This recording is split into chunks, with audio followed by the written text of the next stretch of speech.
Assalamualaikum warahmatullahi wabarakatuh.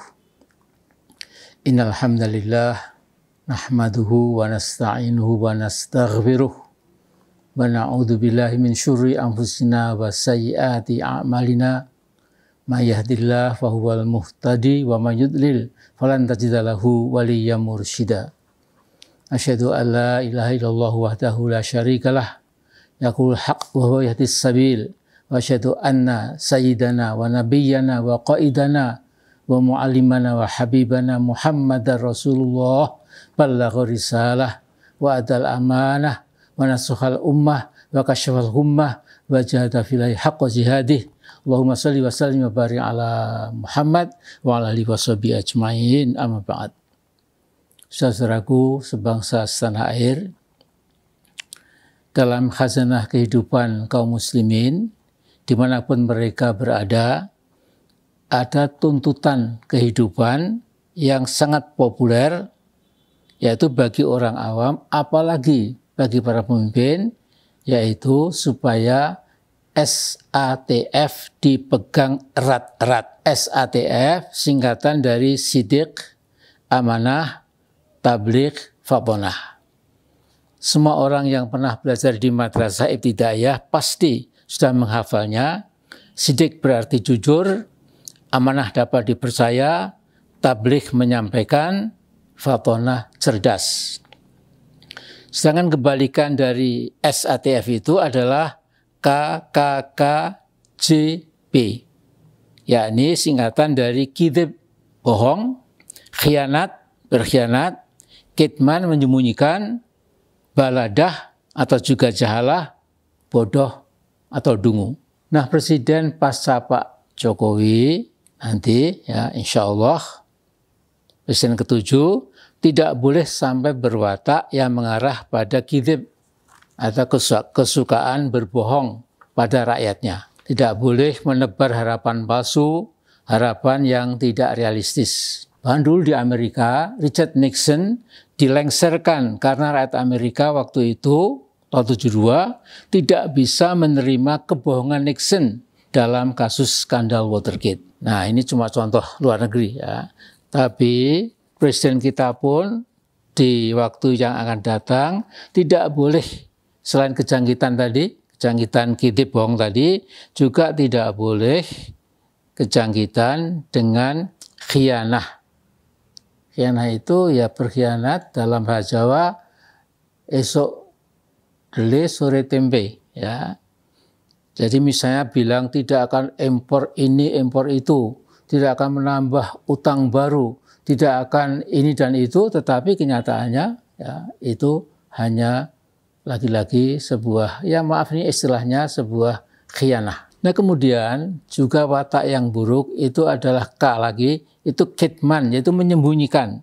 Misalnya menyembunyikan realitas korupsi yang sudah menggurita, penguasaan pertambangan, kehutanan, perbankan, dan lain-lain ke pihak asing, tetapi kan ditutup-tutupi. Nah jadi lihatlah bagaimana gunung es korupsi atau pencucian uang atau apa namanya, kan ditutupi terus terlalu lama lantas meledak.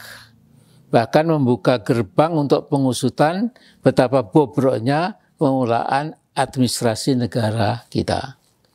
Kemudian yang berikutnya lagi, memang presiden mendatang jangan sampai menderita ya penyakit baladah atau jahalah. Baladah itu kata balit, ya balit, ablat itu dungu, ya.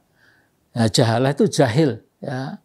Jadi nggak boleh presiden kok kemudian tidak cerdas atau kurang visioner ke depan dan lain-lain. Ya. Nah kalau presiden memiliki kecerdasan dan wawasan luas yang diperlukan, maka insya Allah presiden itu tidak akan ya dicampur tangani oligarki, didikte oleh para bandit ekonomi dan lain-lain. Ya.